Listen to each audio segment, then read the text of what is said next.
सोचिए, जिस मंदिर में करोड़ों श्रद्धालु भगवान श्री राम के चरणों में अपनी मेहनत की कमाई श्रद्धा से चढ़ाते हों, अगर उसी चढ़ावे पर चोरी का खेल चल रहा हो, और वो भी एक दो दिन नहीं बल्कि कई सालों से, तो क्या आप यकीन करेंगे? दोस्तों, अयोध्या के राम मंदिर में सामने आए चढ़ावा चोरी के मामले ने पूरे देश को हैरान कर दिया है। जांच में ऐसे खुलासे हुए हैं जिनसे पता चलता है कि यह कोई साधारण चोरी नहीं बल्कि एक संगठित साजिश हो सकती है। आखिर करोड़ों का चढ़ावा कैसे गायब होता रहा? कौन कौन था इसके पीछे?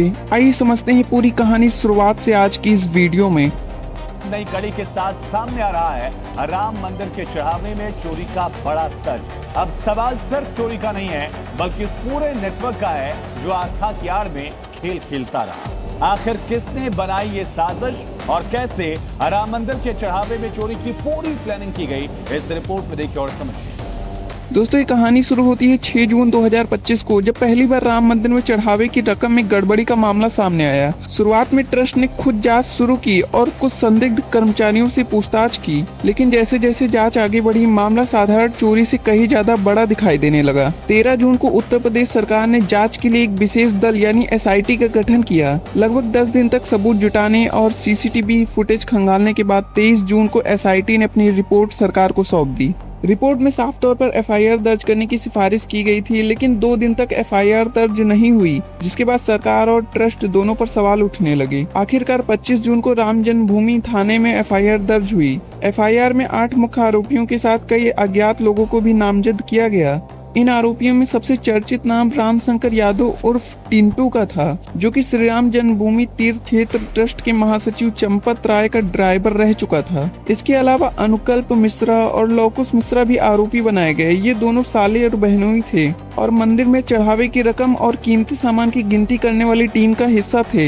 इन्हीं के साथ अविनाश शुक्ला, करुणेश पांडे, रामशंकर मिश्रा, गणना प्रभारी सुभाष चंद्र श्रीवास्तव समेत कई अन्य लोगों के नाम भी जांच में सामने आए। पुलिस ने टीटू समेत 7 आरोपियों को भी गिरफ्तार कर लिया, लेकिन कहानी यही खत्म नहीं होती। जांच में सामने आया कि चोरी का तरीका बेहद सुनियोजित था। आरोप है कि चढ़ावे की गिनती के दौरान नोटों की गड्डियों को अलग कर दिया जाता था। इसके बाद इन गड्डियों को मंदिर परिसर के बाथरूम में छिपा दिया जाता था। मौका मिलने पर उन्हें बाहर निकालकर मंदिर से बाहर ले जाया जाता और फिर एक मकान में बैठकर रकम का बंटवारा किया जाता था। सबसे चौंकाने वाली बात यह है कि शुरुआती जांच में यह पूरा खेल करीब 2-3 साल से चलने की आशंका जताई गई। CCTV फुटेज और पूछताछ के आधार पर पुलिस का दावा है कि इस पूरे नेटवर्क में टिंटू यादव और गणना प्रभारी सुभाष चंद्र श्रीवास्तव की सबसे अहम भूमिका थी।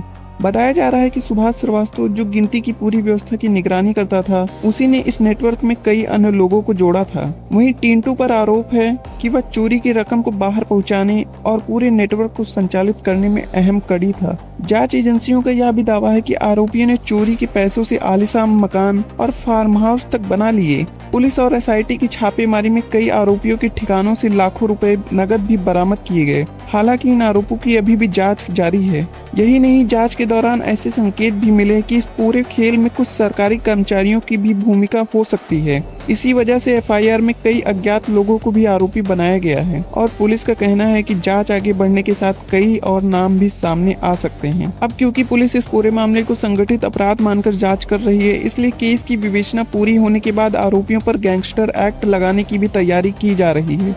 राम मंदिर करोड़ों लोगों की आस्था का केंद्र है। ऐसे में अगर श्रद्धालुओं की चढ़ावों में वास्तव में इस तरह की हेराफेरी हुई है, तो यह सिर्फ चोरी का मामला नहीं बल्कि करोड़ों लोगों की आस्था और विश्वास से जुड़ा सवाल भी है। अब सबसे बड़ा सवाल यही है, क्या जांच में और भी बड़े नाम सामने आएंगे? क्या इस पूरे नेटवर्क का पूरा सच बाहर आएगा, या फिर अभी इस कहानी की कई परतें खुलना बाकी है? दोस्तों, आपका इस पूरे मामले में क्या कहना है, हमें कमेंट्स में जरूर बताइएगा और हमारे चैनल को जरूर सब्सक्राइब कर लीजिए। ऐसी ही वीडियोस हम आपके लिए लगातार लाते रहते हैं।